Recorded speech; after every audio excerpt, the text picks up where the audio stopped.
Welcome, everybody. And apologies for absence, Wade. I was suggesting any that we've got in, we just add a list in the minutes. Is that all right? Indeed. Right. Minutes of the previous meeting held last year on the 16th of October. This is the meeting we had in the Reform Club, which was very successful because we had the winning essay presentations. Very nice. And they went down very well. Anybody, any comments? Preferably from someone who was there. If not, let's move on. Are there any matters arising from last year's minutes, Mr. Secretary? Not that I am aware of, unless anybody has anything to report having seen them. Anybody wish to raise anything on last year's minutes? No, minutes accepted. Okay, well, at this point, I step down as your chairman and hand over to the secretary for the election of a new chair. Who is busy trying to get no, I think I failed miserably. Everybody got the papers in front of them. I'm glad to report that I believe that our chairman is willing to stand for the next year until June 25, and I wish to propose him. Are there any other takers?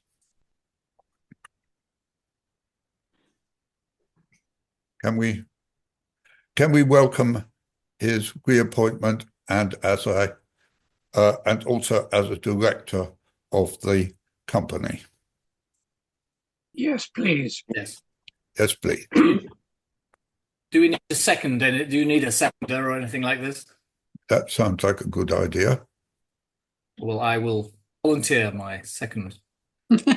Thank you. Right, on to the next item. All right. Well, can I just confirm acceptance at least for one more year? Given that the years are passing, it can't go on forever. And we do need to start thinking about succession. Virginia, do you want to say something? No, it's fine. It's fine. Oh, I thought you were waving at me. No, I just had cramp. Sorry about that. There's no need to minute that detail, I don't think. Right, well, so back in the chair. Now, item 5A is the election of the Secretary and Treasurer for 24-25, and I am delighted that Wade offers himself as re-election as the Director and Secretary, and Robert offers himself for re-election as Director and Treasurer. Can I check all those in favour of that? Yes. Yes, right. I duly declare Wade and Robert elected to those offices, and thank you very much to both of you for your service last year, and indeed thank you for volunteering to stay on for at least another year. Yeah. Election of a committee for next year. Now, in addition to the above, we've got John Ashton, Peter Havercan, Robin Smith, Paul Spare, and Mary Zabel, who all offer themselves for re-election. Can we do this as a group? Is everyone in favour of electing all of them to the committee? Yes. Yes. Thank you. I'm taking that's unanimous. Thank you very much to everybody, and thank you, all of you, John and Peter, etc., for your services last year, and look forward to working with you again this year. Someone's just joined us. Someone's joined, Heather Higgins. Yeah, Heather Higgins. Oh, hello, Heather. She's muted. Well, anyway, for your information, Heather, we're just going through the agenda of the AGM. We've got through the first 6 items, and indeed, I want to just slip in at this point that we have 2 new patrons. one of which is with us this afternoon. I'm delighted to say Virginia Crosbie, whose picture's disappeared off my screen, but she Oh, was. can anyone else see me? I can see Yeah, her. we can I all can see you. now. I can definitely see you. I can see Virginia. Hi. Oh, hello, my lovely. Right, who's that that's just joined us? Trudy. Is it Trudy? Yes, yes, I've Oh, been hi. listening all along. Have you really? I have, sorry, Neville. I didn't have your picture, but anyway, welcome. So Trudy and Virginia have joined us as patrons. I'm delighted to say, both ardent supporters of the nuclear cause, and we will try and make use of you. And please, never fear to offer advice and support. If you think we're getting it wrong, or you think there's something we're not doing, we should be doing, please tell us, because that's what we need you for. Right, I'm up to something a little more serious, I guess. The adoption of the annual report. I don't know whether everyone's got a copy of that. Robert has kindly produced this. Do you want to add anything, Robert, to this report? Well, that report comes from me, and yeah, the that's not financial me. report Yeah, comes from Robert. But in fact, it's just a statement of what we've been doing this year, which of course is concentrating as far as we possibly can on the younger generation, because it's not going to be us who have to pick up the bits of the energy problems that we have. It's our children, and more particularly our grandchildren. So a lot of our effort goes towards trying to reach schools and young people, and we need more help in this respect from members. I don't get enough invitations to speak, but when I do, it goes very well. And other members of the committee are invited to do similar work. So that's all in the nearly monthly newsletters, which of course are all online. And any contributions that people may have to the newsletters are most welcome. Good. Right. I'm sorry. Yes, I jumped an item on the agenda there when I was bringing Robert in too early. Any comments on the annual report or questions for Wade? I will comment, Wade. I think you do a sterling job. You really do. You put in a lot of work, and I know these things are demanding. So thank you on behalf of Stone for all of your efforts. I'm sure they're yeah. Right. With that, I'm going to turn to the adoption of the accounts. Now it is Robert, is it? Yeah. Well, I don't see the. That is the minutes, isn't it? Oh no, I just got. Sorry, I jumped ahead of myself. Robert's Forget that, Robert. That's the agenda for later on. The file is called 2022-23, when in fact the report, of course, is on 2023-24. So it's correct, but don't look at the label of the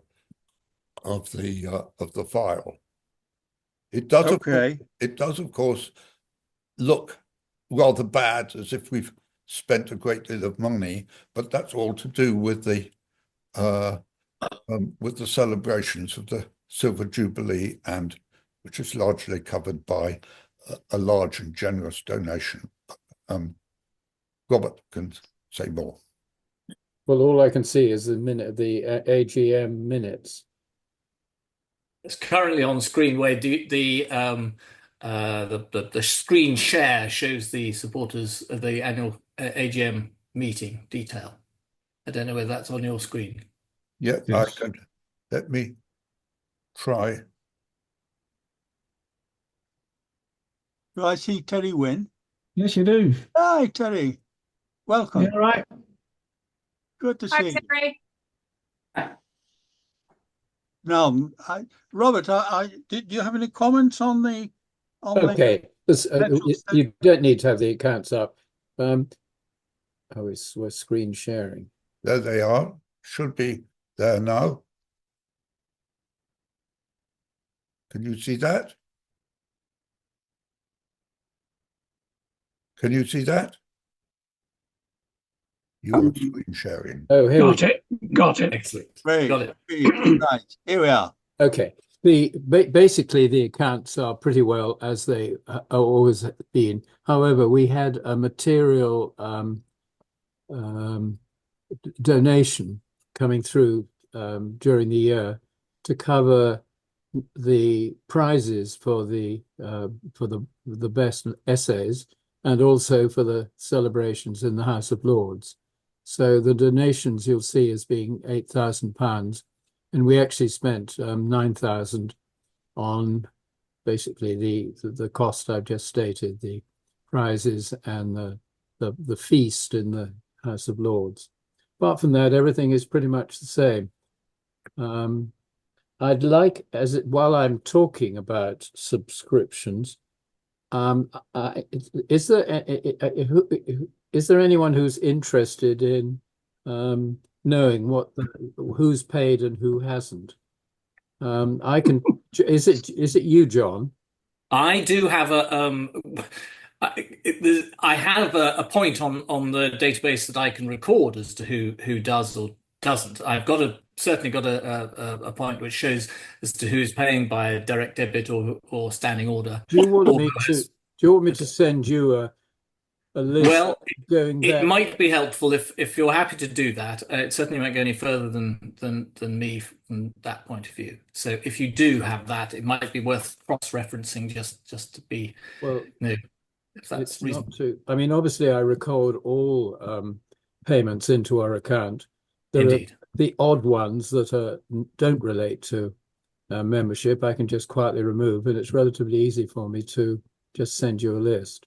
But well, send me a list. I will cross-reference against what I have here, just to be a sort of belt and braces approach to just in case. I've had a couple of I think you saw it, didn't you? A rather bizarre 2-page long bit of information when somebody was setting up a direct debit. It just blew my mind. It did seem excessive, but I don't. It was one of the first times I'd seen that, so I don't know about Well, you needed to have a degree in astrophysics to simply understand. You did, yes. Okay. Yeah. Okay. Well, I'll do my best to get that out. Thank you. So because there are some names that seem to, and there are also, interestingly enough, quite a variety in the amount of money people pay. I mean, some people pay less, and some people a bit more, and. So you can make a judgment as to whether to inform them or just quietly take their 15 quid or whatever it is they pay. Well, I shall look at go through it, but yes, okay, and sort it through. Thank you. Well, if I could, Robert, just to remind everybody that if we feel we are getting into a position where we do need to raise more money, we have, I think, twice in the past, simply had what we called a chairman's appeal to the membership and said, look, we could do with a little more money because we have this in mind or we have that in mind. And obviously we don't want to run out completely. Would people be prepared to make a personal donation to our coffers? And both of those appeals in the past have been very successful. They've provided whatever we really felt we needed. I just put that on the record, as it were, for you, Robert, in case I can't remember whether you were involved in previous appeals, but that's how we've handled it in the past. I think it's helpful, though, in the letter to actually attach that appeal to something that's actually happening, like you had the anniversary cost. So I think you need to sort of work out what you want the money for. Exactly. We do need to. It's only if we've got something we need money for. We don't need to appeal for the general funds, as it were. And in this last period, Heather's with us this afternoon. Heather was very helpful last year in the use of the Reform Club. Thank you, Heather. If I That's fine. say thank you personally to you since then, I do now. with great sincerity. And Lady McAlpine was very generous in supporting the 25th anniversary essay prize and reception. I haven't actually heard from Judy for a while, so I don't know whether anyone else. She did contact me just to say that she sadly couldn't be with us today because of, I think her phrase was grandmotherly duties. Grandmotherly duties, okay. That's it. Right. May I support the propose that we accept the financial report that Robert has prepared, which in fact only goes up to the 30th of June. It doesn't cover what we're now talking about. Exactly. Is everyone happy with this financial statement? Yes. Good. Excellent. Thank you very much. Now we're up to the last item on the agenda of the AGM, which is any formal business that members may wish to raise. It's always a nervous time for chairman when they invite members of the company to raise new issues. But anyone got anything you'd like to raise here and now? Neville, could John kindly take a screenshot of everybody on the screen that we could then all use that on LinkedIn to sort of share the positive message? Okay, right. I can certainly try and do exactly that. And I'm going to test John's technical abilities here. Yeah, no, don't push that too hard. We are recording this whole session, Yes. and the plan is to post that on our website, but that supposes that we don't hit any technical snags. That's great. Just a photo would go well, I think, on LinkedIn, and I know you're a big fan of LinkedIn, Wayne. Okay. Right. Well, I've got a screenshot of all faces or indeed names, and in Curry's a name appears on one of the items, one of the windows. Anyhow. Thank you. All right. Anything else anyone wishes to raise immediately? I was wondering if there is means of speaking with other patrons. I don't know how many patrons there are or how I can get in touch with them all, wondering, what is the role and where we get our information for. Well, the patrons, most of them were appointed right at the beginning of the life of Sone, and they were, shall I call them, influencers who were supporters, and they were appointed, first of all, to give us a prestigious list of supporters, which was important in the early years, but also to offer guidance and advice on how Sone might go about its business. And I cannot, for the life of me, generate a list out of my head. I think we have one of them online with us this afternoon. Terry Wynn? Yeah. Yeah, I think you're a patron, aren't you?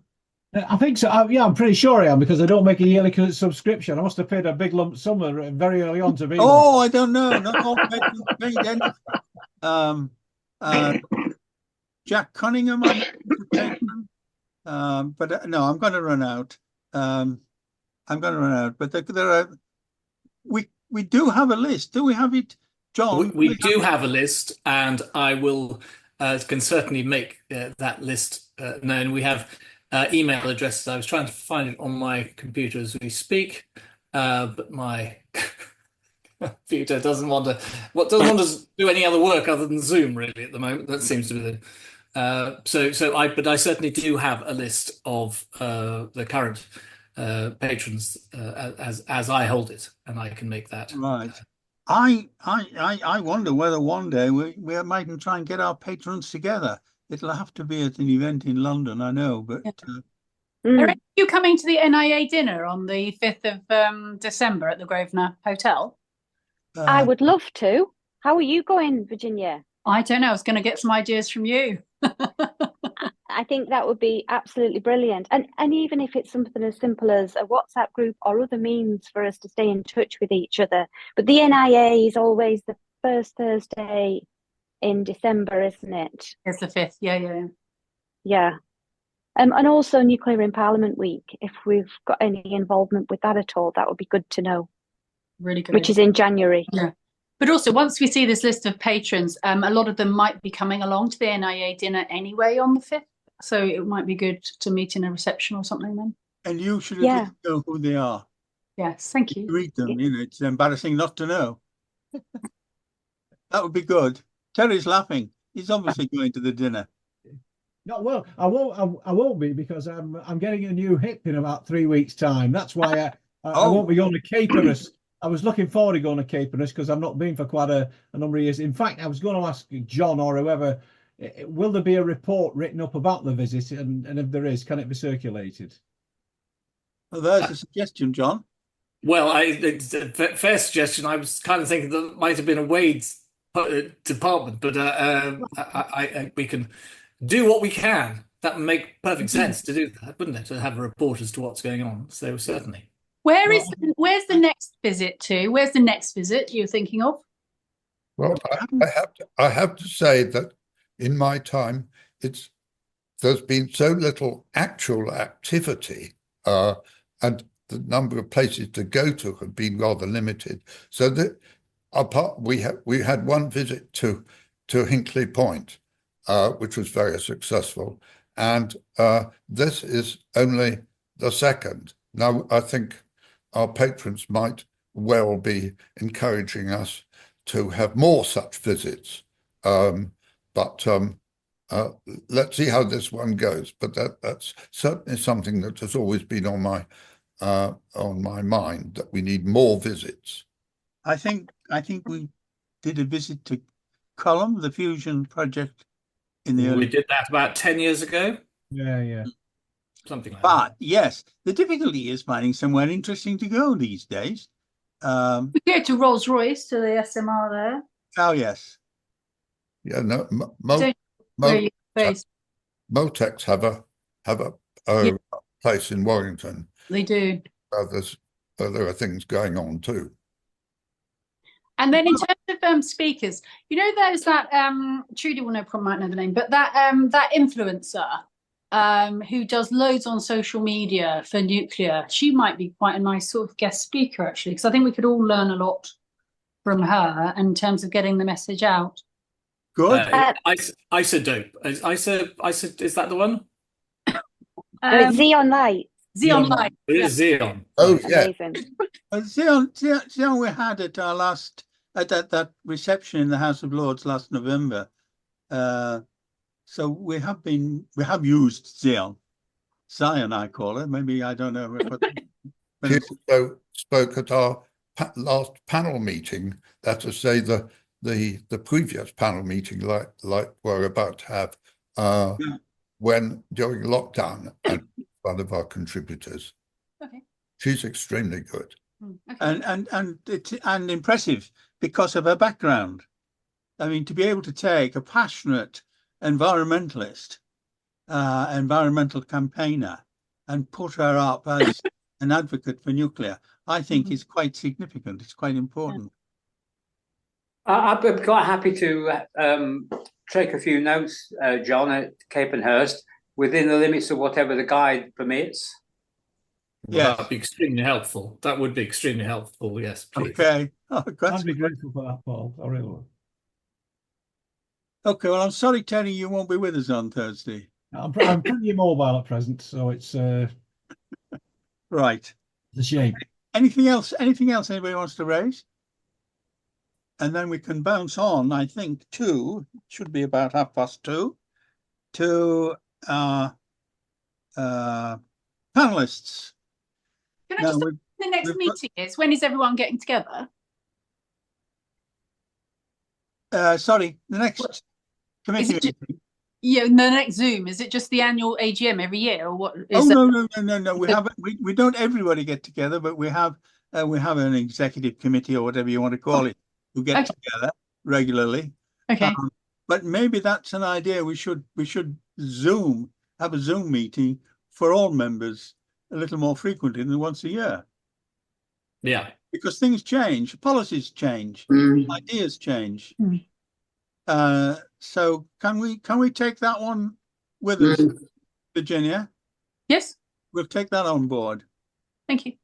Neville, can I just suggest that the stuff that Wade puts out on a regular basis through the Yes. newsletter, if you were having a regular Zoom meeting, those are the type of things that we could discuss rather than just read them. Because a lot of things I thought, oh, that's really interesting. That, and I didn't know that was happening. It would be good to have a verbal presentation from Wade or whoever. It would be better than just having the newsletter. And this makes it so easy doing it through Zoom. Yes. Wade, would you be happy with that? I mean, that is what I do. I was saying to Neville that I addressed a group of 9 schools in Birmingham about a month ago, and that was really successful of young people. And so it's not just members that we want to get out to, but also the general public, in particular, the younger general public. No, I would agree. All the time. Can't disagree with that, Wade. Can't disagree with that. But I think Virginia's suggestion is to try and get the members a bit more actively involved in Sone, and this idea of perhaps linking a bi-monthly or whatever Zoom meeting for members, and indeed take the newsletter more or less as an agenda, and then we can respond, and we'll find out that way which items on the newsletter people are really interested in, I suppose. Yeah. Let's take that one away to the next executive committee, if I may. Sure. Excellent. Anything else? If not, let's move on. We have 3 presentations, and I think we're going to have the 3 presentations successively and then discuss. The members to ask questions. That seems a good idea. The ideas. So let's move on. First up, Virginia. Thank you for volunteering. Thank you for proposing. We all know about your work in relation to Wilver Newith, and look forward to hearing what you've got to say. Oh no, thank you. Thank you, and I'm absolutely delighted that you invited me to join your merry gang. And I must say, it was a very sad day when I was clearing out my office in Westminster, and I put together a box of sort of like things that I was going to definitely keep. And I don't know whether you can see here. Can you see on the screen here? I don't know whether you can see. Yeah. Oh yes. So it's a terrible photo. But I love the fact that, nuclear future. And I was very privileged to, I think Trudy was one of the first people that I bumped into in Westminster. And she was very magnanimous and gracious with her time and her advice. And it was really Trudy that got me as involved in nuclear and so excited about nuclear. And together we set up the nuclear delivery group. And also it was great being a constituency in an MP for a constituency where you just really had one mission, and that was to get Wilver up and running. And it really started with the energy white paper when Trudy was working with Boris. And then just following that through, I was on the Nuclear Finance Bill Committee, and we got the RAB, the Regulated Asset Base, model through and pushing green taxonomy. And just really working with Trudy and Mark Jenkinson and others for that nuclear was on the tips of so many MPs, both cross-party. I chaired the APPG cross-party group for SMRs, and I was also vice chair of the nuclear APPG. But I think one of the first things when I sat down with Boris as a new MP, one of the things I sort of said was, I think the electorate is further ahead in terms of their view of nuclear than parliamentarians. So along with others, I set about just making sure that the parliamentarians, they were much more positive. And in one of my last weeks as an MP, I was so pleased. I think I must have been in DESNES questions or something, or might have been PMQs. And then an MP that I never ever heard talk about nuclear was up there talking about nuclear behind me, and I turned around. I was like, "Who's this voice?" And that was sort of a really, really proud that in terms of Parliament really is really, really buzzing and talking about nuclear. And on the day the general election was announced, I was travelling with Andrew Bowie to Wilver when we got because the government had announced that Wilver was going to be its next gigawatt project, and this means thousands of jobs, not only for Anglesey but also to the north of Wales. And my dad worked at Wilver, and when my dad lost his job, he had to leave Wales to find work. So I may not sound Welsh, but it's because my father had to leave. So I am the epitome of why we need to have those really, really good quality jobs in Wales. So I've actually written something which I'll go through, but I can also email it to you with the references as well. So essentially, it's the whole point about securing a green legacy for the UK, and this whole race to net zero is really well and truly on. And we have got a pressing need here in the UK to make our energy supply affordable and also secure again. And I think it's that security that we really do have to hasten this transition to a low carbon economy. And I think the last 2 years has proven to us fossil fuels, they offer volatility and also that insecurity with the Putin's illegal invasion of Ukraine. And we need to have sustainability in every sense of the word. Oil, gas, and coal are on their way out, but low carbon energy has well and truly arrived. And I mean, you would expect me to say this, but I'm very, very proud that it was a Conservative government which took up the mantle in tackling some of the greatest challenges that we've faced in decades. And in the 4 years since I was elected to represent my constituents on Honest Morn, over those 4 years, it was the Conservatives that demonstrate this global leadership, not only in sort of rolling out vaccines for COVID, but we were the first to deliver a legally enshrined 250 net 50 target, and we really did spearhead our response to the invasion of Ukraine. And those things I think are connected, because without our hard work and our investment in scaling up the renewables, it would have been that much harder for us to wean would have been like our European neighbours weaning ourselves off Russian gas. And also, I think as Conservatives, the clue is in the name. We have got a moral obligation not to squander our natural inheritance. And I think Wade, when he introduced the AGM, mentioned the next generation. And I think it's inherent on all of us to leave the world a better place than where we arrived for future generations. But also, I think conservatism also means being pragmatic. And I think it's that pragmatic approach.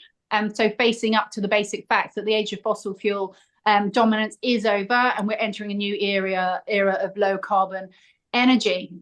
And the weaponization of oil and gas markets against democracies has certainly catalyzed this transition away from fossil fuels. And although Europe is diversifying its gas supply in favor of American and Qatari and Australian liquefied natural gas, I think little doubt remains as to which way the wind is blowing. And there are many debates about the future of oil and gas licensing, but I think sort of that misses the key point. The key point is that clean energy is cheaper and more secure. And as we scale up nuclear and renewable, oil and gas will inevitably decline. But we must remember that the original reason that the UK led the way on low carbon energy was to tackle climate change. And it still looms large as a serious threat to our economy and our security. Now, you're going to hear a lot about the OBR, the Office for Budget Responsibility, particularly over the last few weeks, and certainly as we go into the budget. But they've stated that the cost of remaining reliant on gas and failing to reach net zero would hit the taxpayer and government finances twice as hard. And it would be folly to risk betting the house on adaptation alone. So we need to make our strategy much more effective by pairing it with investment in cleaner and more efficient technologies to mitigate this climate change. And we shouldn't downplay the role that fossil fuels have played as building blocks in the UK's history.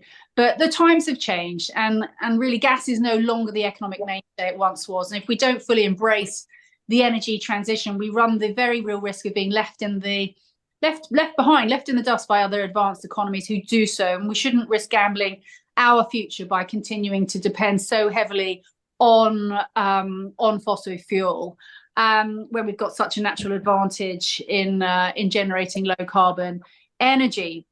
Now, Wales, Anglesey, where my constituency, my previous constituency lies, was once hailed as a coal superpower. And indeed, my grandfather worked below ground, actually, in Merthyr. He was a miner for around 40 years. And it was coal that powered the Industrial Revolution, and it was coal that fueled the Royal Navy. And rightly, coal has been phased out of our economy, especially just due to its negative effect on the climate. But we should now seize that opportunity to contribute to the UK's economic growth. And on Honest Morn was once called the mother of Wales. Why? Because it was the breadbasket of Wales. It's got green and fertile land, and it provided a lot of food to Wales. It's now known as Energy Island because we've got wind, wave, solar, tidal,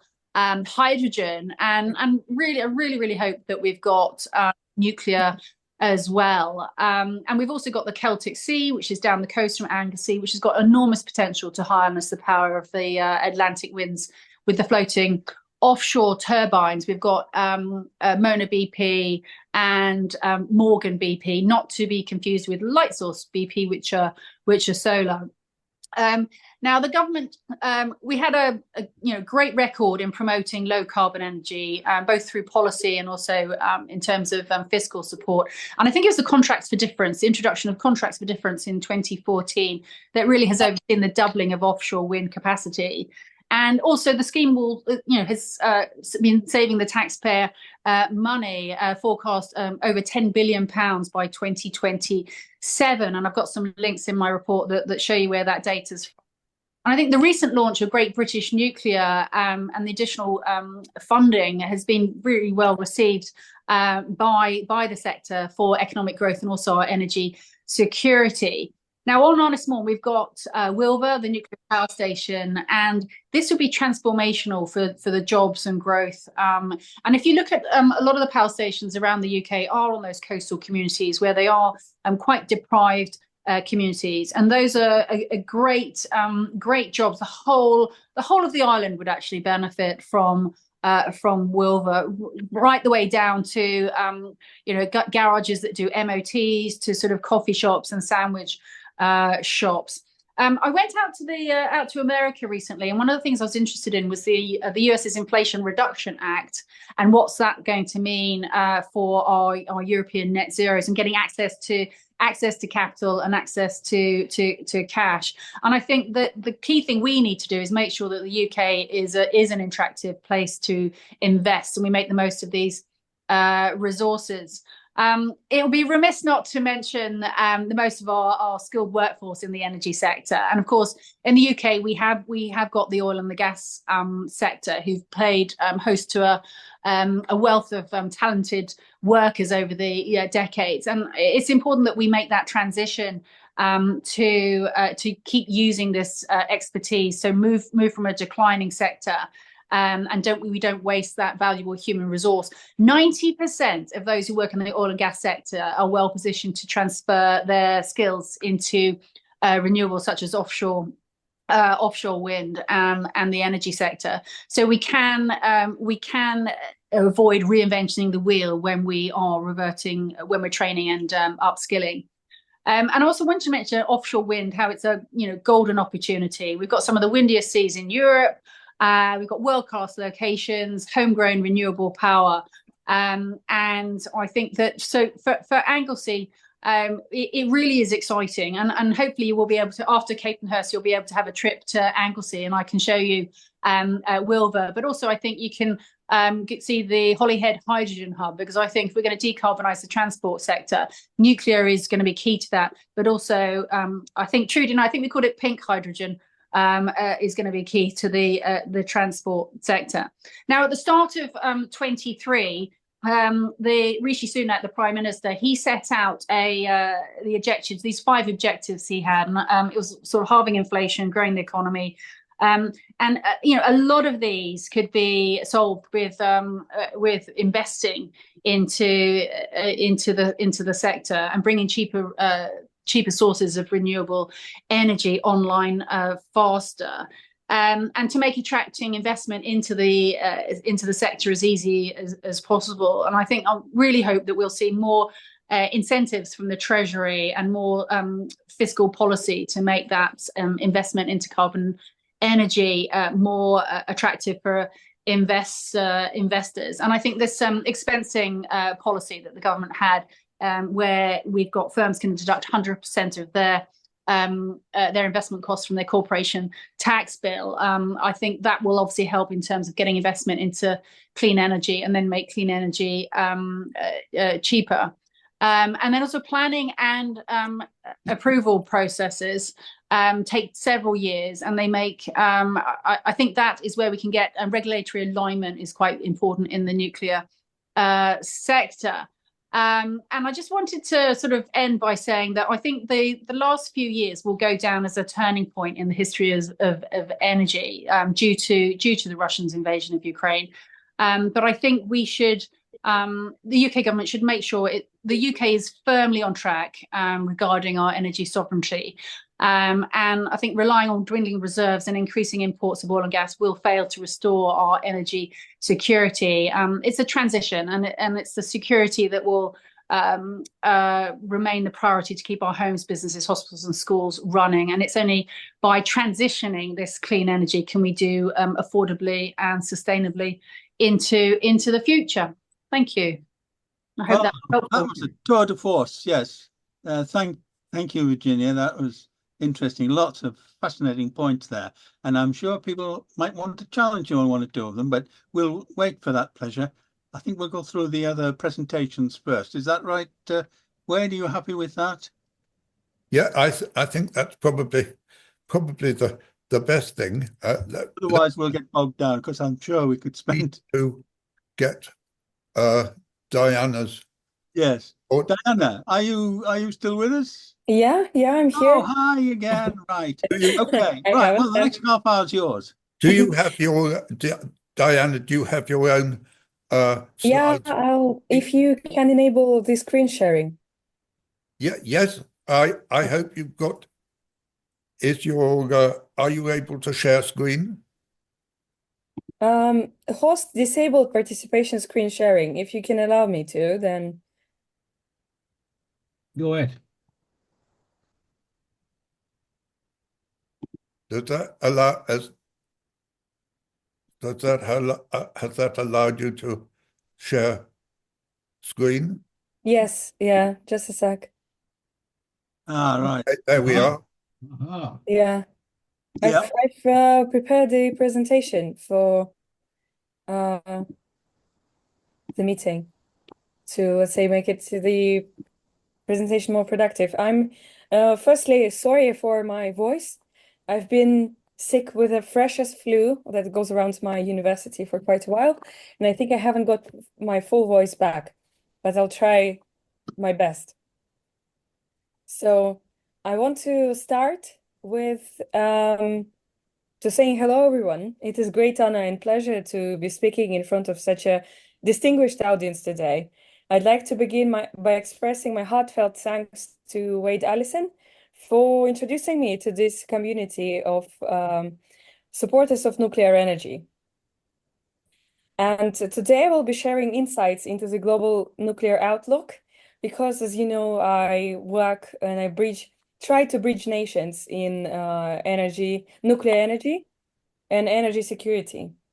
So I get a lot of expertise and experience in bridging multiple facts together to present nuclear energy as a good picture. So about myself, I'm 20 years old, final year environmental science student at the University of Plymouth. Previously been UN Youth Ambassador representing Kazakhstan, my home country.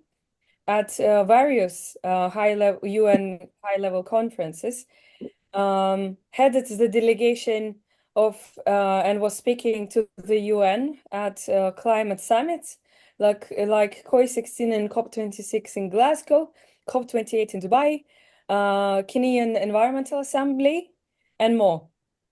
I'm also a Global Nuclear Youth Advisory Council, part of the Global Nuclear Youth Advisory Council for Global Partnership and Impact, called Impact Team 2050. I have an extensive experience in energy market analysis and project management across various sectors. I've authored an energy transition course for business leaders in one of the online universities. And at SDG Plus Club, I worked as an analyst on energy markets and emerging technologies. And at Recycling Together, I led climate initiatives and environmental education projects. And on the left-hand upper corner, you can see the QR code. Whoever has a LinkedIn, you can scan it. It's going to be by the end of the presentation. So yeah, the more we are connected, the merrier. Now turning to the global nuclear outlook. From 2024 to 2026, we are set to witness an addition of 29 gigawatts of nuclear capacity globally. Around 30 countries are either planning or starting their nuclear programs, and other 20 countries have shown a strong interest. We're truly experiencing a nuclear renaissance, driven by the reliability of nuclear energy and its ability to provide stable 24/7 power, which stands in contrast to intermittency challenges faced by renewables like wind and solar. Recent energy crises have underscored the importance of nuclear power. For instance, during the crisis in France, energy crisis in Europe, in France, where 70% of electricity comes from nuclear, prices initially rose but soon stabilized and even went down. In contrast, the UK, with heavier reliance on renewables, saw prices almost double. This demonstrates that resilient energy grid is critical and also independent one, and nuclear power plays an essential role in ensuring energy security.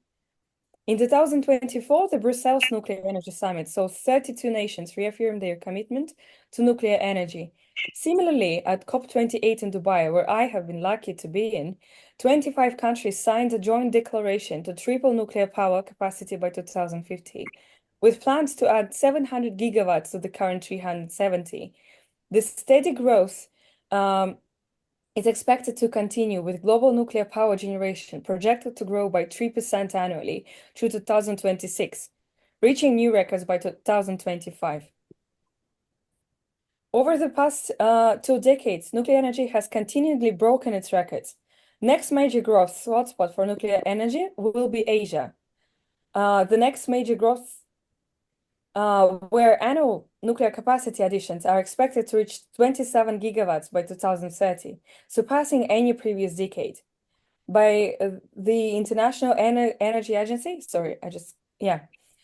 forecasts that nuclear capacity will increase 2.5 times, from 370 gigawatt electrics to 950 gigawatt electric. Regarding the global collaboration, it plays a crucial role in advancing nuclear technologies. For example, the US and Japan are partnering in fusion research, with additional collaboration among countries through the ITER project. In SMR, small model reactors, partnerships include USA, Canada, UK, France, Russia, and China, both Russia and China are operating the world's first SMRs. These international partnerships are essential to scaling nuclear power technology and ensuring its global adoption. Regionally, China is a key player, having approved 11 new nuclear reactors in 2024, with an investment of 31 billion. India has opened its nuclear industry to private companies, marking a significant policy shift. In Europe, renewables interest in SMRs has seen countries like France commit more than 100 million euros to boost the sector, while Canada and the US are progressing rapidly in SMR projects, with Canada planning to build 4 SMRs by 2028. On the market front, global investment in nuclear power has risen from 30 billion to 80 billion over the last 14 years, and is expected to exceed 100 billion by 2030.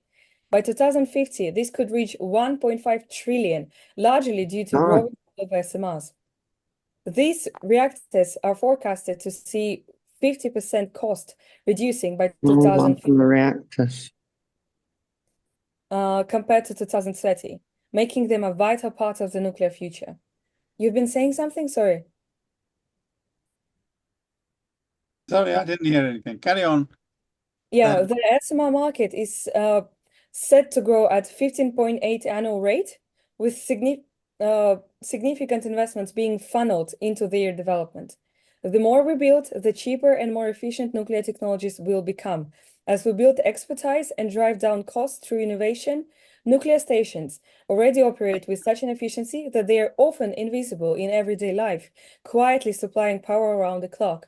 In North America, there has been growing anxiety and radiophobia, but they actually forgot that the US and Canada actually have a very large supply of nuclear energy. So yeah, I think that nuclear power stations work so well and so quietly without any accidents that people just tend to forget that they exist with a stable energy supply.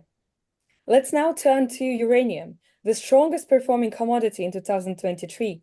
Global uranium production is projected to increase by almost 25% by 2028, driven by increasing demand from countries like China, which plans to build 150 new reactors by 2035, and Russia, which aims to build 29 reactors by 2045. India also has ambition to plan to triple its nuclear capacity by 2030, adding 18 new reactors to their grid. In terms of job creation, the nuclear industry will need more than 4 million professionals by 2050, with 1 million new workers required to replace those retiring by 2030. Nuclear power provides 25% more employment per unit electricity than wind power, with significantly higher salaries, providing a strong economic case for its expansion. Nuclear power plants contribute around 470 million to local economies and generate over 40 million in labor income annually. For example, the Akayu nuclear power station in Turkey is expected. Sorry, the screen has disappeared. For example, the Akayu nuclear power plant is expected to employ 15,000 people at the height of construction, and Hinkley Point C is in the UK, will soon follow the suit, employing thousands of workers, both during construction and once operational. Moving to UK innovations, the UK focused on 3 main areas of nuclear development: nuclear shipping, advanced reactors, and SMRs. Core Power, in collaboration with Lloyd's Register and Mol Maersk, is exploring safety regulations for Generation 4 reactors and promoting emission-free shipping. In the SMR space, Rolls-Royce has been selected for the final round of the UK mini nuclear reactor competition, along with GE Hitachi and Westinghouse, which is partnering with Community Nuclear Power to deploy AP300 SMR in North Teesside by 2030. As more private companies enter the nuclear industry, we can expect fast innovations and quicker deployment. Another area where the UK is excelling is nuclear waste recycling, with Moltex Energy leading the stage. Their stable salt reactors uses recycled nuclear waste as a fuel, significantly reducing high-level waste. This is a game-changing technology that addresses many of the concerns around nuclear waste and disposal. This is the freshest photos of Hinkley Point C that are available on the internet, because our university brought us to Hinkley Point last week, and I was able to do some photos before our tour started. On the left-hand side, you can see the first reactor, and on the right-hand side, you can see the Unit 2 reactor that is now progressively built. Now I would like to talk briefly about Kazakhstan. My home country. Kazakhstan is the world's largest producer of uranium, with 12% of the world's recoverable uranium resources. In 2023, we produced 21,000 tons of uranium, accounting for about 40% of global uranium supply. Kazakhstan has 3 research reactors, including Tokamak, which has been operational for over half a century. We also have the world's first fast neutron reactor, BN350, which was used for heating and desalination near Caspian Sea. I am pleased to announce that we recently held a successful I'm pleased to announce that we recently had a successful plebiscite on the construction of the new nuclear power plant in Kazakhstan. 70% of around 68 to 72% of voters supported in this decision, signaling strong public backing for nuclear energy in our country. As the world's largest uranium exporter, we will soon have our own nuclear power generation, marking a major milestone in our energy journey. As you can see on the map, the 2 research reactors are located in Almaty city, where I'm from, the second biggest city in Kazakhstan. Our newly proposed NPP is going to be located near the lake called Balkhash. Tokamak is located in Kurchatov. An old nuclear power plant was located near the Caspian Sea. That's why it was used for desalination purposes. And therefore I would add that development of the consortium for the development of the new nuclear power plant was announced. There were recently many countries has expressed their interest in building a nuclear power plant in Kazakhstan. And I think I'm not sure who's going to be the main supplier, but I think it's going to be the mix of everything. Thank you for listening. I've tried to make it as interactive and full of numbers as I could. And again, please screen the QR code on the left-hand side to connect to me on LinkedIn. Thank you so much.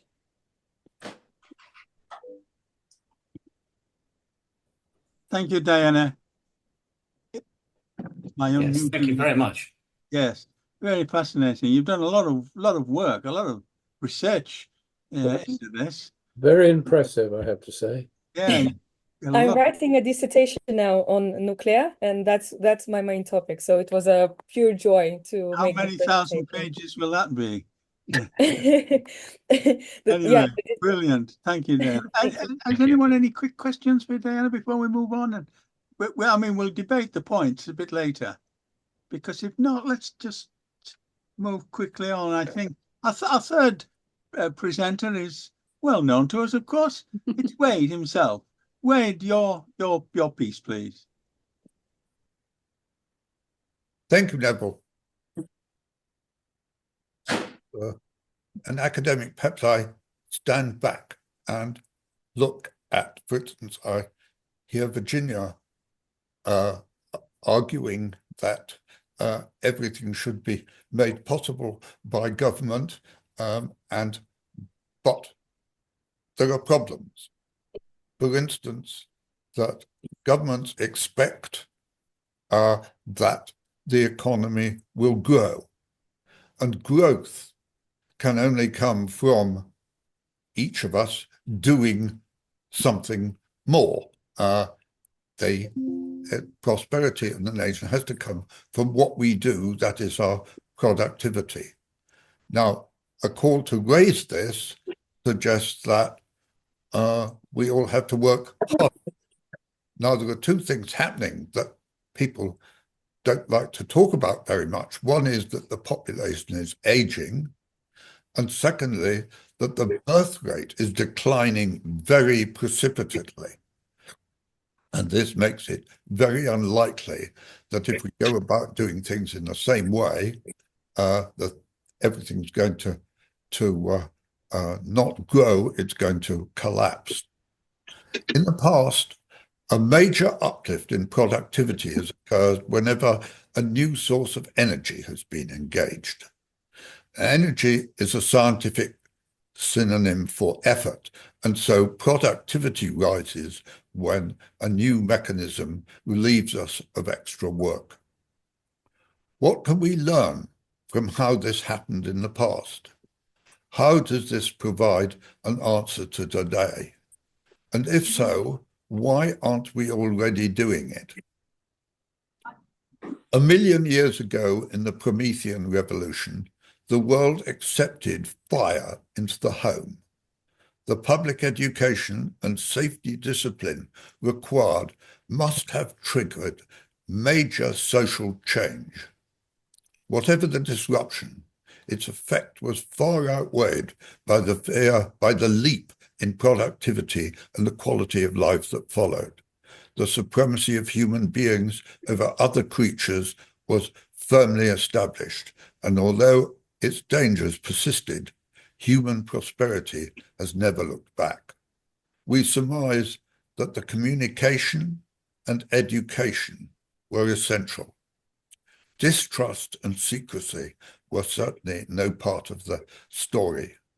All children were brought up to respect the safety of fire, and the same is true today. Then 250 years later, in the Industrial Revolution, the combustion of fossil fuels enabled engines to do the work of humans. And the growth in prosperity was phenomenal. The ability to provide energy at the required time and in the required place, whatever the weather, was crucial. Whatever the weather, please note. In the 19th century, natural science called this energy source chemistry. And later it gave birth also to electronics, with a further saving of effort and increase in productivity. But where was this energy stored? There are no moving parts, no springs, and so on, that one can see in a lump of coal. And it wasn't until 1924 that a universal one-line explanation provided by the wave mechanism of quantum physics gave the answer.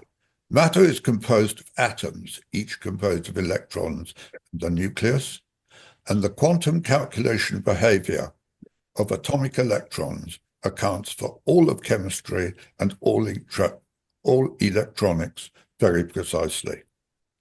The very same simple calculation applied to the nucleus of an atom gives a value of energy 1,000,000 times greater. In 1931, Winston Churchill wrote an article comparing the productivity of human effort, fossil fuel, and nuclear energy. And I quote, "The coal a man can dig in a day can easily do 500 times as much work as the man himself. Nuclear energy is at least 1,000,000 times more powerful still. The discovery and control of such sources of power would cause changes in human affairs incomparably greater than those produced by the steam engine 4 generations ago." He was quite right, although nobody knew quite how to unlock that energy at that time. But the problem was solved in 1938. Nuclear power stations were built successfully from the 1950s onwards. But the energy was treated with extreme caution, and its deployment largely suppressed in a dark age that has lasted for another 70 years. Meanwhile, the burning of fossil fuels has continued, and despite the effect on the natural environment. Only in 2015 was it agreed that this should cease. And in September 2024, last month, when the inadequacies of intermittent renewables to provide for an expanding economy became obvious, 14 major banks and financial foundations met in the Rockefeller Foundation in New York and agreed that a tripling of nuclear investment was fundable. And so at last, the transformation that Churchill foresaw nearly a century ago can begin in earnest. The energy needed to power AI and data centers will be greater than previously supposed. The productivity gap will grow as the shrinking working population needs to spend more time raising and educating children while also caring for an increasing number of elderly. Reliable energy sources able to withstand extreme meteorological conditions will be needed to provide enough energy on demand anywhere, vulnerable and intermittent renewable. In the cultural dark age of the past 70 years, nuclear energy and its radiation were demonized. Schools failed to teach anything about these benefits as part of the natural world. Society accepted fear and ignorance in the name of precaution and safety. Few realized that nuclear energy is safer than fire, despite the factor of 1 million. That is surprising indeed. How could it be? The process of energy by neutron-induced fission is easily controlled. The stable neutrons are simply absorbed and the energy release stops. The secondary process, the radiation from the decay of the embers of fission, has only 1% of the energy, but it is uncontrollable. It has to be absorbed and mopped up. But unlike any infection or a flame of fire, radiation is not contagious. It does not spread. Indeed, at low and moderate exposures, radiation is essentially harmless and even beneficial, as experienced by those who receive it for their own health. In fact, biological cells have evolved nearly complete protection against radiation because it has always been present in the natural environment. If they hadn't, we shouldn't be here. When guns and gunpowder replaced bows and arrows, the increased energy spooked the reality and threats of warfare. That was true of nuclear weapons too. Indeed, the blast and fire released by a few kilograms of pure nuclear fuel is comparable to that of a few thousand tons of TNT. That is the factor of 1 million again. That is what destroyed the cities of Hiroshima and Nagasaki in 1945.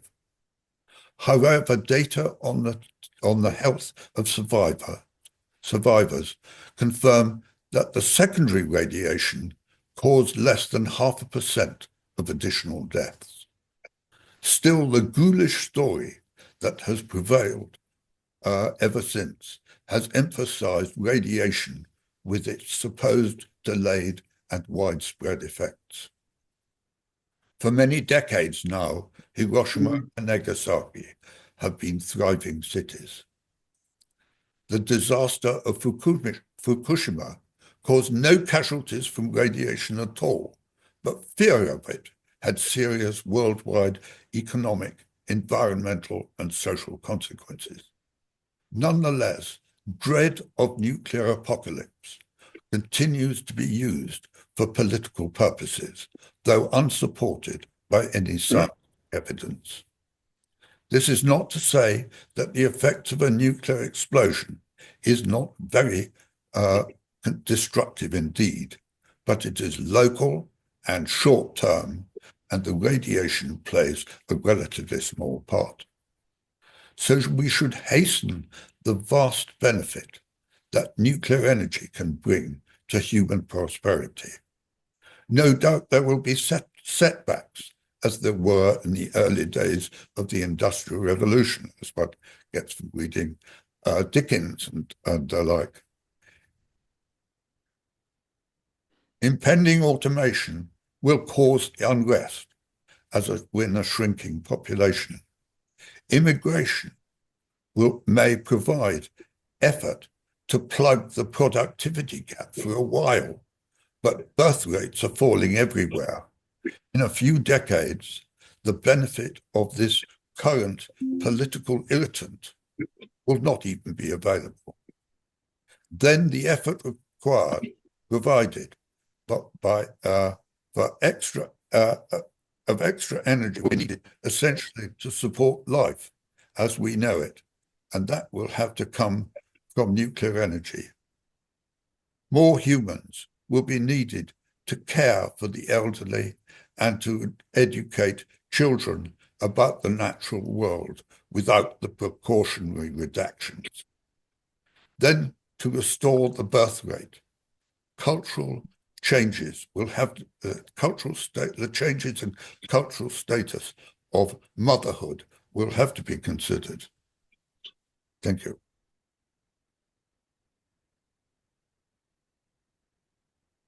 Thank you, Wade.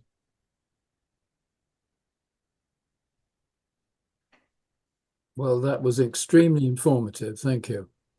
Indeed. I don't know if I may make a point or an addition to that, but saying that I'm always surprised as to how I'm of the belief, maybe it's only belief, that energy and the supply of energy is the most important aspect of life in general. Some people say that it's money or otherwise, but without energy, nothing happens. Food, possibly. Food's pretty important, yes. Food and energy are the food, but the food is reliant on energy. If you go down the chain of supply, certainly nowadays, requirement of the means of production of food and otherwise, it all comes back to energy usage, energy production, and it's quite interesting the highlighting of the AI large language models or whatever that are now shown to be probably 10 times more energy intensive than they perhaps might have been, which goes to show why, as of 4 years ago, I think it was, Google or otherwise were saying, oh yes, we can run our, we will be entirely 100% renewable. And within 4 years, that has taken to mean nuclear rather than wind, wave, or other renewable energy sources, because it's well, physics shows the way. You can't fool physics. So anyhow, that's comment. Any other contributions? You mentioned that we had a nice presentation, Tory presentation, but the problem basically was that the Tory party never had an energy policy. They basically said, if you're going to produce electricity, it's a commercial activity. If you want to put up a wind farm, go ahead. It's nothing to do with us. If you want to put up a nuclear power plant, go to the Chinese, but just don't bother us. They simply did not have an energy policy. And so now, when roundabout where I'm living, they're about to take 4,000 acres of farmland and put up a solar farm, everyone is now complaining, but there was no policy about where you could put solar farms, how big they should be, what planning requirements should be required. There was no guidance whatsoever. It's just basically you go ahead and it's a commercial activity. The early days of Sone, we did have a conversation with a very senior politician who was in opposition at the time. And his view on energy was there's plenty of energy in the world. It's a free market. Just let the free market do its business. You might have to pay a little more for it, but there's always plenty there. But it's always short term, isn't it? Well, this chap was the shadow chancellor, and we wondered what on earth would happen if ever he became chancellor. Sadly, he didn't. I won't say who it was. Sorry, Terry, you wanted to come in. Well, first of all, Neville, as someone who's fought the nuclear battle for decades, along with the likes of you, it was so good to listen to Virginia and Diana, and I really want to compliment them on the presentations. It's given me Thank you. a lot of heart. I say that, Danny, because I'm a Labour Party member. I was a member of the European Parliament for the Wigan area, which was the Lancashire coalfield. And as a supporter of nuclear energy representing the Lancashire coalfield, I never got any brownie points. But then after 99, when we went to a region, of course, the Northwest region is a nuclear hotbed between Sellafield, between, was it Urenco, Neville at Preston? No, it was BNFL at Preston, Urenco at Capenhurst. Urenco, there was BNFL at Warrington. So it was a great area to represent. And it was a chance to educate a lot of my colleagues on the benefits of nuclear. But just to come back to Virginia about the politics of all this, and I agree with Robert as well on this.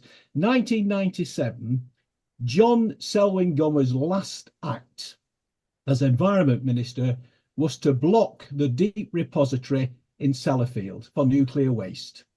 And once that had been done, it was a real hammer blow to the industry. So we got a Labour government, and here's me full of enthusiasm, and who should become Environment Secretary but Michael Meacher? Absolute disaster.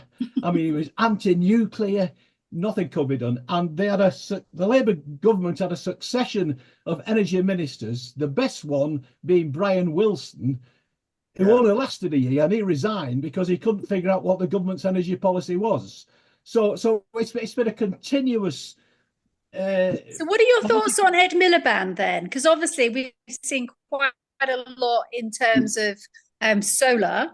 And then I think obviously we're waiting for the Great British Nuclear News, which should come in January. We still need to hear more from Sizewell C. We've got Great British Energy, which is going to be up in Scotland, which is anti-nuclear. What are your thoughts on Ed Miliband? I don't like him. Yeah, I can say that as long as it doesn't get made public, but I've never particularly liked him, and I think his policy on energy now is flawed. I mean, there's 20 billion that they're going to put into carbon capture and storage. I doubt I'll live to see it happen. I mean, if they were putting 20 billion into developing small modular reactors, nuclear reactors, I'd be a lot more. I'd be a lot more. For those who get the Sunday Times, Dominic Lawson had a wonderful article in yesterday about nuclear energy. His dad, Nigel, was the last government minister to open or be around when a nuclear power station was built. And that says a lot about the way we've treated nuclear energy. And I used to defend it because I was a marine engineer. I was a power generating engineer. And I've always believed in nuclear, even when I represented the Lancashire coalfield. And I said, I got very few brownie points for doing it. But my heart's been lifted by your, seriously, Virginia, with what you've said, and especially Diana, to see such a young person as you, Diana, because you said you're 20-year-old. How can a 20-year-old have so much knowledge about this subject? It's really, really good. For someone who's spent a blooming lifetime promoting this, thinking we're getting nowhere, a lot of positive sides. I'm really glad we've had this meeting today, Neville. Thanks. Okay, well, thanks, Terry. John, did you want to say something? Me? Yes. I mean, the present situation that we have, the two biggest hopes are Sizewell C, I mean, on the assumption that Hinckley is completed, and the SMR program. And I wonder, well, I don't know enough about the SMR project in reality as to whether it's really going to produce economical of some kind, electricity. I mean, I don't think we can expect nuclear to be the cheap solution at any time in the near future. But unless we do it, we're stuffed. So, can we rely on government to proceed with Sizewell C? Because I think government intervention is essential there. Or do we have to rely on them promoting SMR? And I still have a feeling that the SMR program is being over-optimistic about what it can achieve. Well, we certainly haven't reached the end of the road of the campaign, as it were, for nuclear. And I think you're right to be cautious about both the big projects and SMR. We've seen drift in SMR. The Rolls-Royce so-called SMR, of course, is now quite a big machine, and this Yeah. is driven by the economics. It's now as big as our AGRs. Yeah, exactly. And Which, I mean, is a good viable unit. In a sense, it's more viable than a 17 or 1800 megawatt unit in terms of its economics, if the story is to be believed. Yeah, my fear on the Rolls-Royce project is that suddenly the environmentalists will say, this is not a small reactor, it's a big reactor. You cannot build it in large numbers near populations. You'll have to go back to remote sites, and it'll get festooned with all the regulatory requirements that our present nuclear program has, and I fear may well kill it. I hope not, but Yes. I fear. But there's no shortage of sites now, is there? I mean, Wilfer, for instance, presumably could absorb 2 or 3 SMRs very easily. More than that, you could fit 2 gigawatt reactors and probably 16 SMRs. Yeah, and I mean, you've got. Is the aluminium smelter still in operation there? No, and that was the reason it closed, because when Wilver closed, the aluminium smelter didn't have a source of reliable energy. So then the smelter had to close as well. And then that is where the site for the Freeport is. So hopefully we're getting we should have the outline business case should come through over the next few weeks. And we should get some significant investment there.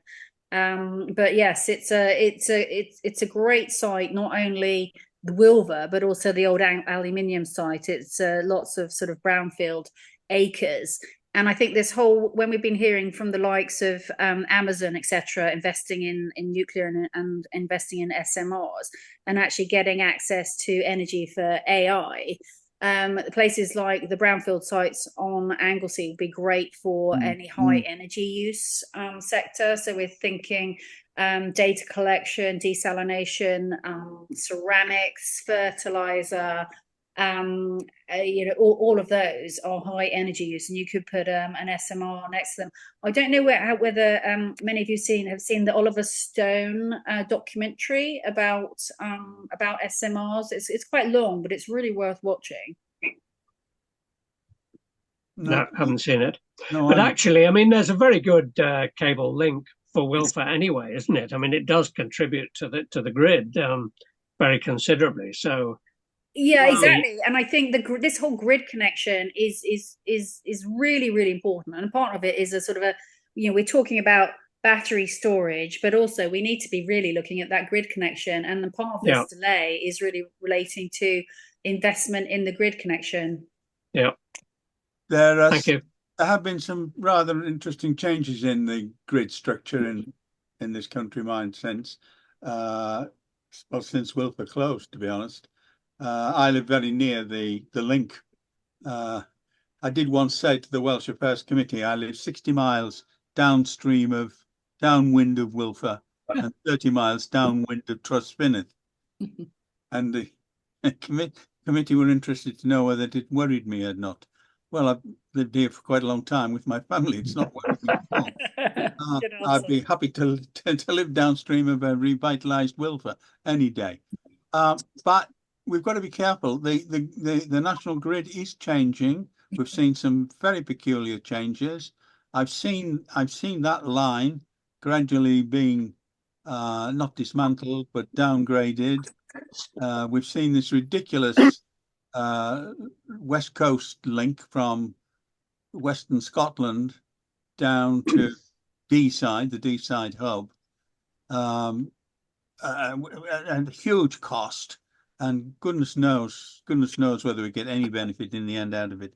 But anyway, one other aspect that's not come up, but used to come up quite frequently, was where are we going to get the people from to operate and run our expanded nuclear program if we have one? One of the litmus tests we used to apply in BNFL when I was there was how difficult is it to recruit people? And even in the darkest days, if you like, of adverse publicity, we never had any real difficulty recruiting people. In fact, we did used to measure it, the number of people who would write to us asking for a job. was far greater than the number of people who said not in your Nelly if we invited them. And I'm not quite sure what's happening today, but I am aware that if we're to see a big expansion in the nuclear industry, we're going to need a lot of people coming into the industry. Yeah. Have we got them? I just don't know. My comment about in terms of the oil and gas sector, sort of 90% of those skills are transferable into the nuclear sector. And so I think we need to be looking at that transition. But I think you're absolutely right. It's we need to be going out really, and it's great that Wade does it, but going out to primary schools, we need to be making sure that we've got people coming through and that they do see it as a great sector. And also, I think, generationally, if you look at people who are, at Hinkley, who are doing some of the welding, that's 3 generations, because of course you've got the build, you've got the running of a nuclear power, and then you've got the decommissioning, like you've got at Wilver.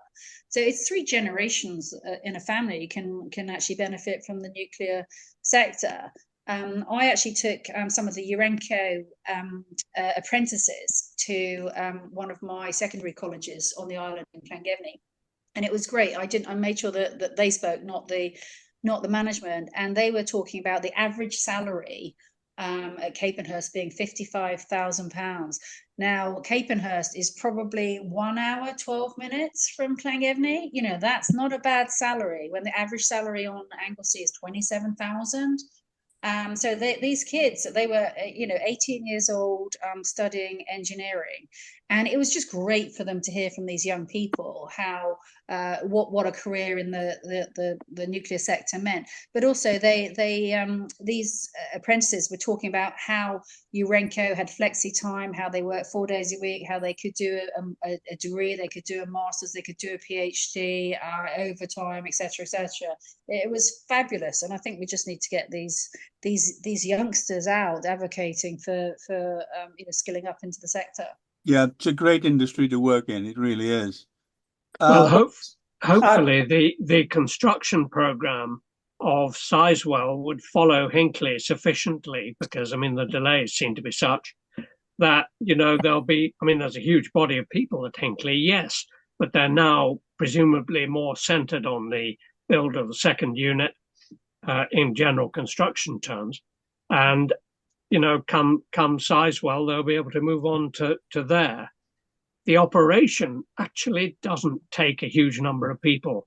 I noticed in one of the presentations there was talk of, quite a large employment of people. But that's certainly true in construction, but in the operation, the nuclear power stations per power output are really not taking a huge number of people. Right. Now, can I interject for a second? Because I know that Christopher Cockcroft had I was going to say, I saw that flash up, but lost it. Is Christopher with us? I haven't. He is. He's got his volume down. I am here. Does that? Hello, Christopher. Right. What have you got to say to us? I just wish to comment on the transport problems and the use of hydrogen, and the fact that high temperature nuclear reactors are required for high temperature electrolysis to get hydrogen production costs down. And subsequent to that, you can then go on to create carbon neutral liquid fuels for transport. And I wonder what the comment would be from the panel about the use of carbon neutral liquid fuels for transport, because the energy density is far higher than one can get from either hydrogen, let alone batteries. Anybody got a comment?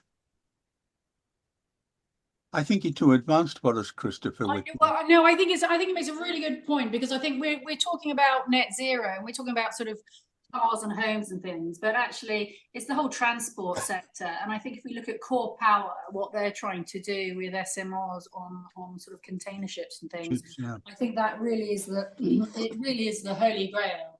And when you look at that energy, that electricity energy pie, and you think around 16% of that is from nuclear at the moment, the reality is we're going to have a much bigger pie if you look at decarbonising these other sectors. And I think fuels, and I think if you look at some of the airline fuels, we need to keep investing in those sectors. And I think it is, I think particularly looking at innovative solutions like core power. I mean, key, they've got to look at how can you get an SMR on a ship through the Suez Canal or the Panama Canal. And I think part of this goes to that sort of having aligned regulation worldwide. We need to have that. Yeah. Yeah. Can I make a comment about the cost of nuclear and putting it into place? Because I've heard the analogy, such as it was, of equating renewables to a ferry and nuclear to a bridge. And if you're going to build a bridge, it's extremely expensive. Setting up arrangements to set up to build a bridge is a huge amount, whereas a ferry it's a much easier arrangement. The trouble is if once you've got the bridge in place, people can travel left and right, across it at ease. Whereas with a ferry, you are entirely dependent on the ferry, being able to do its thing intermittently. But also the ferry analogy goes rather better if the ferry doesn't actually have a timetable. Because that's the current problem we have with the renewables, and that it's entirely dependent on completely external factors, generally speaking, certainly for wind and solar. And that was my feeling, to use as the analogy to promote the idea that nuclear, it's not cheap, at least not to start with. But the thing is, it's an expensive way of making cheap electricity. And I feel that once the nuclear is started, once proper building of either small modular reactors or otherwise get underway and people are actually making them, it becomes a much more economical way of producing electricity. And apart from anything else, uranium and thorium, let's say, don't really have another purpose other than go bang, but they do make a lot of energy. And to make 1 million times more energy than you would from coal, using something which you can't use really for anything else, seems to me to be a way forward. But it's thinking kind of long term, which governments aren't very good at doing. It seems that's the way of democracy. I mean, John, you're right in many ways, but one of the reasons why nuclear is relatively expensive is that for decades we have legislated and campaigned and imposed on the nuclear industry some enormous costs.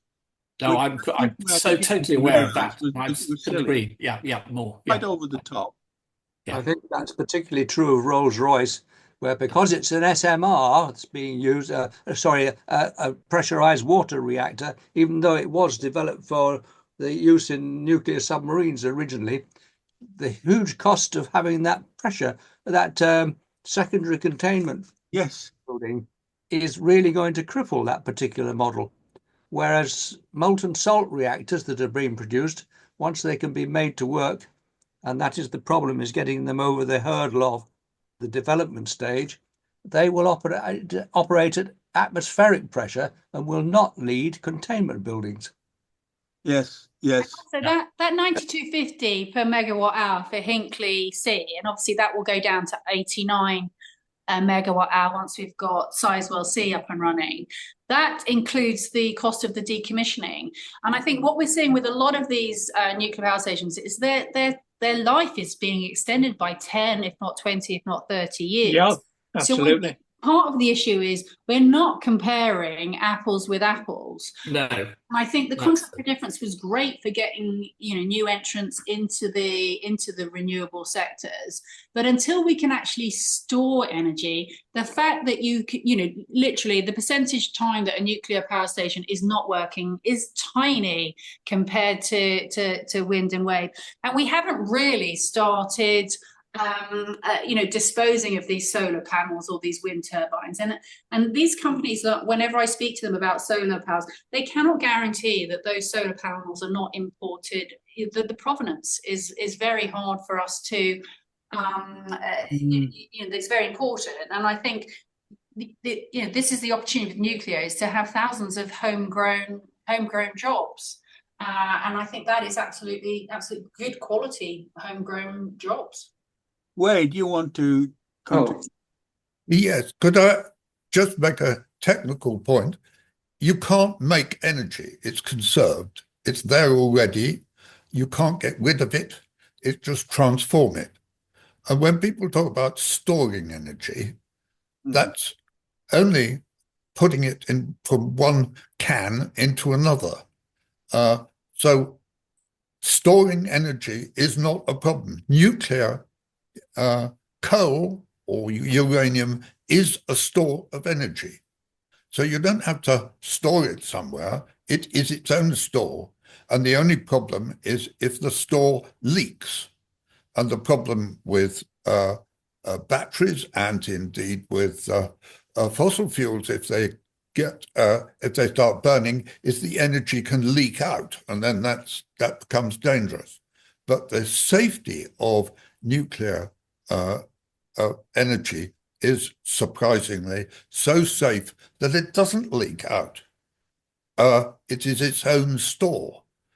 You can make a temporary store with hot molten salt, and then use that as a secondary thing. But the popular idea of storing energy because it's there, it's not going to go away anyway. Can I just make the point about the education? I worked for National Nuclear Corporation and British Nuclear Design and Construction, and we built Hartlepool and Heysham, and worked on Dungeness B and of course Sizewell A and B. And at the time, I could only recall one person in the departments I worked in having had a nuclear engineering training. Everybody else had just become qualified from experience in understanding the special requirements.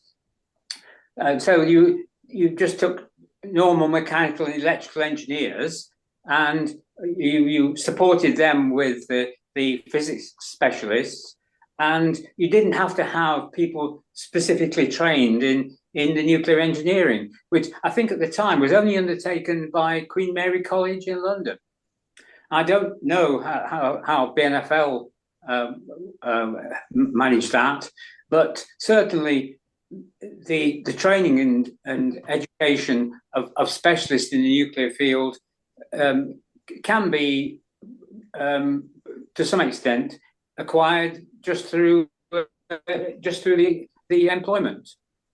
Yeah, well, you're absolutely right. I mean, there was a time, I think it was around 1990, I remember, where as an undergraduate, you couldn't read nuclear engineering in the UK. The best you could get was if you wanted to read nuclear engineering in the language of English in Europe, was to go to Denmark. We asked how BNFL managed it. I mean, we had to invest quite a lot into higher education to encourage universities to run courses and I have to say, many of our graduate nuclear engineers originated as our engineering apprentices and then went on to do other courses and get other qualifications and became nuclear professionals. Yes. But it was an expensive business. I'm looking around. Anyone else got anything? I could just comment. Neville, I would love to speak about the challenge we have in West Cumbria, home of Sellafield. Yeah. Because actually we are the fastest declining local authority in England. And that's a real problem. It's not just recruiting directly to Sellafield or even the nuclear industry. It's recruiting into schools and hospitals and all the things that people want out of their community.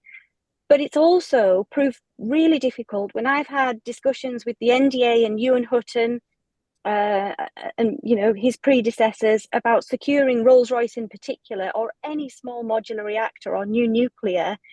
the challenge has always been we can't afford to lose the workforce from the essential mission of decommissioning Sellafield. And Barrow is the second fastest declining population in England. And I live in a village called Bootle, midway between Barrow and Sellafield. So we poach from one to the other between decommissioning and between defence and civil. So we do absolutely need to know how we do this with less people. Well, Trudy, of Sellafield, but as I understand it, we did have a visit there some time ago, and there were 14 or 15,000 employees on the site. 12,000 at the moment, hemorrhaging workforce to the private sector, and it may or may not have been the reason why we struggled to recruit new nuclear, but it was definitely the excuse that Ewan Hutton and David Peaty gave me. But 2 decades ago, Sellafield was running 4 reactors, several reprocessing plants, making fuel, as well as doing a lot of the waste management work with 7,000 people. What has happened? But that's a question for another day. Yeah. I think. I'm sorry, I'll have to interrupt. I'm sorry, but I have to go because my lecture starts in like 10 minutes.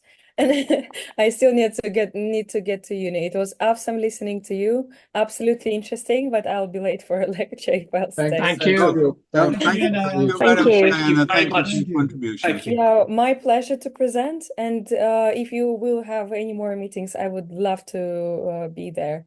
Thank you so much. Okay, thank you. Thank you. Everyone. Yeah, and hi from Britain's Ocean City. Yeah. Down to Plymouth to meet you soon. Okay, right. Now, where are we? Anybody else want to come in at this point? Anybody got something burning they want to say? I will just... Yeah. Okay, well, sorry. Robert, you're in. Robert? Yeah, okay. Yeah, I just comment on something I've already commented previously, and that is the power and wealth of the fossil fuel lobby. I read recently that the fossil fuel lobby in the States spend about $100 million a year making sure that wherever possible, they get politicians elected who are anti-nuclear. And we can't operate on that scale in this country, but believe me, they're still very powerful. And they're constantly telling us and telling us politicians that renewables are the answer, knowing full well that oil and gas will always be needed as a backup when the wind isn't blowing and the sun's not shining. Absolutely. And they also don't like nuclear because it'll put them out of business. So they're constantly telling us that it's expensive, it's dangerous, they think up all excuses. And a large hunk of the population believe them. And politicians who only look 3 or 4 years ahead basically just go along with it because they don't think 20 years ahead. So it's a rather tragic situation. The trouble is that decisions are made not by experts who know what they're doing, but by totally gormless politicians. And,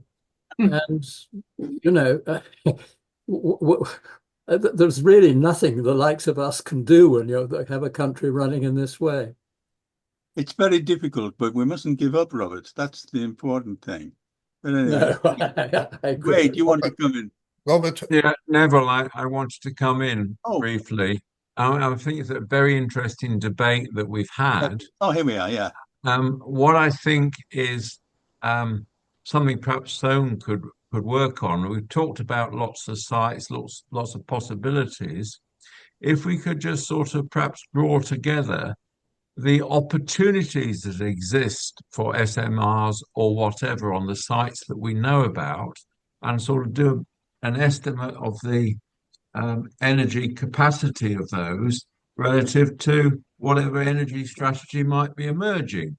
I know perhaps someone's done something about it already, but I think we ought to be promoting some of the sites for future development. I may have done some work like this, but let's talk to them and ask them what it is they've done and see whether it answers your question, in which case we can add publicity to it or that'd be good. Circulate it.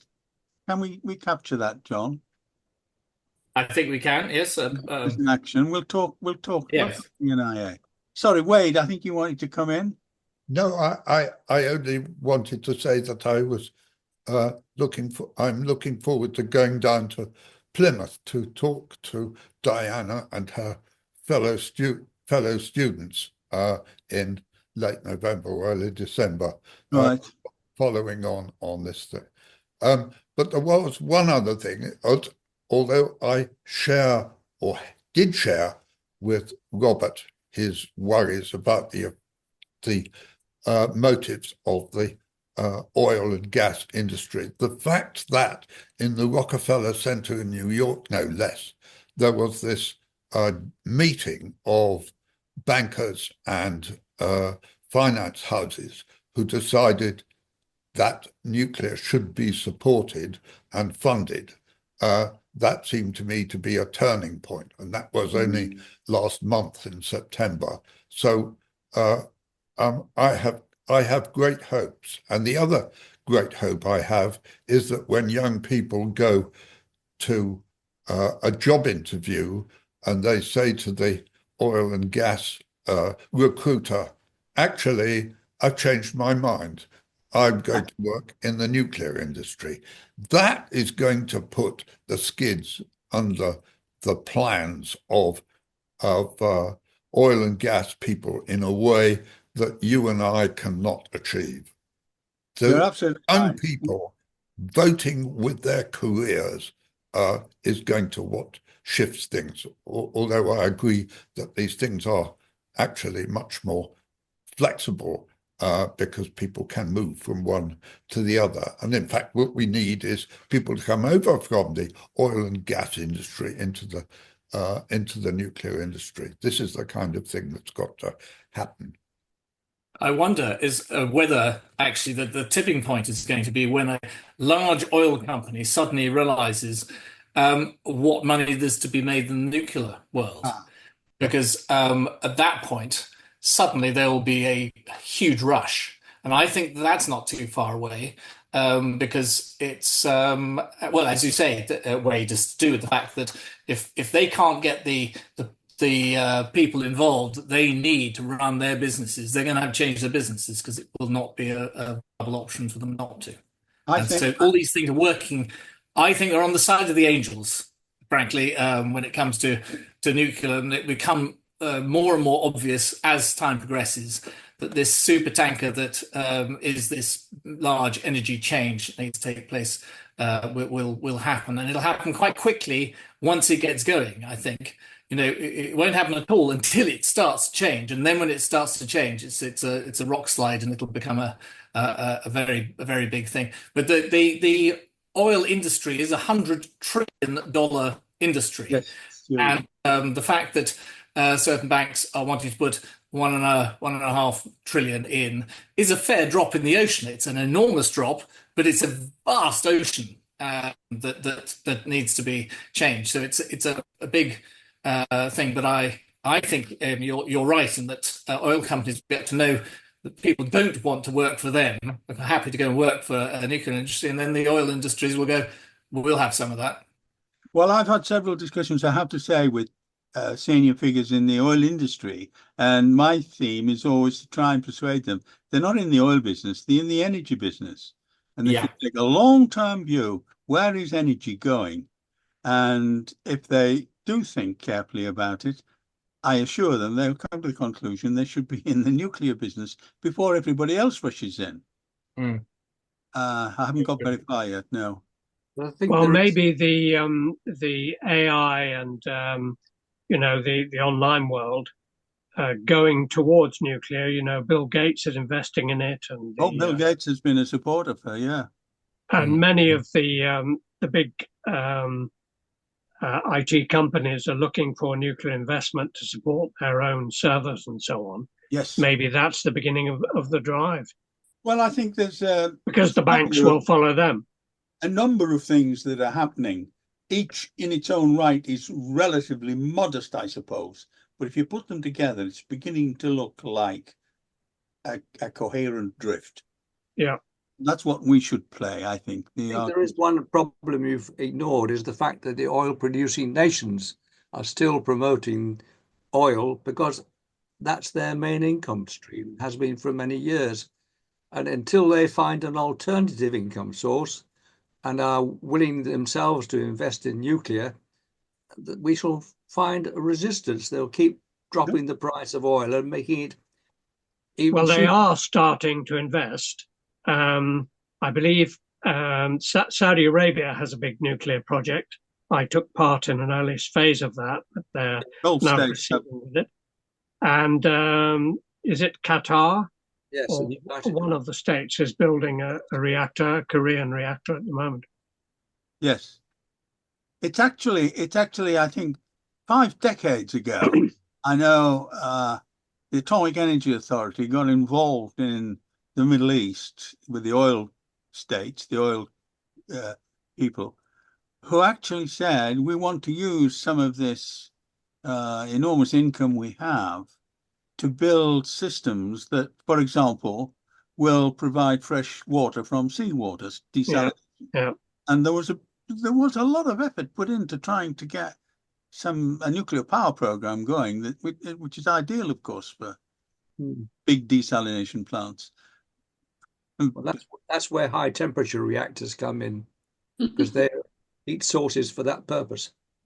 Absolutely, yeah. I need to duck out at 4 o'clock. I just got another meeting, that I'm afraid. I think we're going to close it down, yes, at 4 o'clock. Yeah, no, it's fine. Thank you.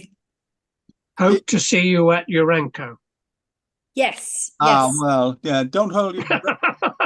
You haven't left us very long to get security. No, it'll be difficult. Can I ask Virginia something before she goes? Yes, go on now.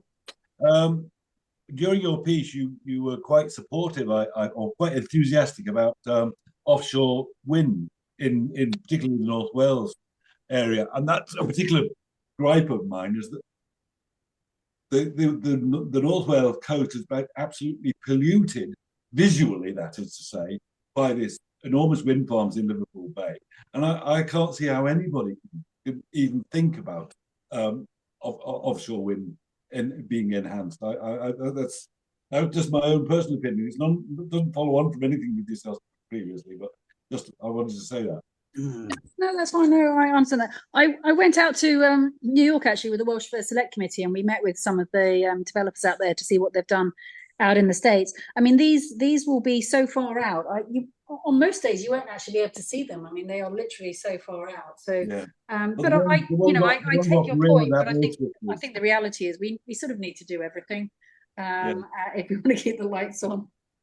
But I'm particularly appalled by the way that the wind farm between Llandudno and even Formby in Liverpool, they can just contaminate the entire Liverpool Bay, and there are execrants on the view, and I think that they're planning to move them further south of Llandudno towards. Would you rather they be on land? Yes, I would. Yeah. I would. I voted against the government because I wanted local communities, if they wanted onshore wind, to be able to opt in and actually have them. And I think it is really important that you have that community engagement with any of these investments, and particularly things like the DCOs, the development consent orders. We have to have local buy-in. It's not really to do with the nuclear debate, but onshore wind is always hidden by the landscape. You don't usually see wind farms on land more than a mile or so, but the ones on the sea, you see them for 30 miles all along the coast. It's disgraceful. We have some pretty intrusive ones on the Pennines and in the Lake District, I'm afraid. I wouldn't say they're but anyway, that's your view. Right, okay, let's not fall out at this late stage. Anybody got anything else they want to say? And we'll close it down. Anyone else? Sorry, did I see a hand? Stephen. Hello, can you hear me? Hello, yes. Yes, I was going to ask Diana a question. She raised a thing about there being a fast neutron reactor where she comes from. Yes. It seems the only one in the world. I know that they're very unstable. I think the French tried to build one for years and kept on going wrong. Oh, we had one in Scotland at Dounreay. Yes, but EFR and PFR. But is it still running? No. Well, ours aren't. I don't know about the Kazakhstan one. No, I think the reason I even asked, shut down. The Sorry? Russians have got one, I think. I think it's a great shame that the actual prototype power station at Dunray was closed down. 250 megawatt, and it was running very successfully, but it just lost the government support. Well, the reason I ask is that when Sue Iron gave us a lecture a while ago, the issue came up about whether the current nuclear reactors and the ones that are being built and the small modular reactors can use plutonium, or whether they can only use uranium. Because the issue which was raised then at her lecture was if we could use the fast breeder reactors, we could use sort of 95% of the fuel rods we have currently left over. Plus the fact, I think we've got about 150 tons of spare plutonium at the moment. Does anybody know about that? The Maltex Energy waste project, turning nuclear fuels into salts for a few new fuels, can burn new plutonium and use it up. Part of its fuel mix. It certainly make more sense to put money back into the fast reactor program than spend it on ITER and fusion. It's an absolute bottomless pit. I think they've been offering fusion since I was a child, and I think I'll have died of old age before we ever have a working nuclear. It's always been 35 years away. It was always 40. 70 years ago, it's 35 years away. Now it's 35 years away. So that Getting does leave, further away. Yes. So that leads to another issue. Is I read ages ago that thorium is actually cheaper and more plentiful than uranium, and you can turn it into uranium using fast breeder reactors and give us a lot more cheap energy. But I don't know whether anybody in the world is doing that at the moment. The Indians are very keen on thorium because they have the Chinese. Chinese are currently just in the throes of developing a thorium reactor as well, I gather. Oh, that's good. Anyway, that answers my questions. I think the Danes are as well. Yes. But thorium, when it works, when it's converted into uranium-233, as far as my nuclear chemistry works, which is why it then becomes, it then breaks down to protactinium, and then it's so on. So it's a circular arrangement to make thorium, because it's only fissile, it's fertile, not fissile, so it's completely inert. Otherwise, so I'm sure other people, but it's 4 times more plentiful than uranium, and it's arguably more evenly spread across the world. I mean, there's no hiding the fact we went for a uranium system in the 1940s and early 50s because of the need for plutonium. Yeah. Yes. Is And it that not true, was though? There was sorry, excuse me, just to say a plan to actually build a new reactor pair at Sellafield to actually burn the plutonium, but that project was downplayed or postponed because it was actually cheaper to buy new uranium. Well, uranium is very plentiful. People shouldn't try to talk up shortage of uranium. It's very plentiful in the Earth's crust. So it's, the original concept of cycling through fast reactors, producing plutonium, etc. I think to some extent might have been predicated on the idea that uranium was scarce. People used to think it was scarce, but it's not.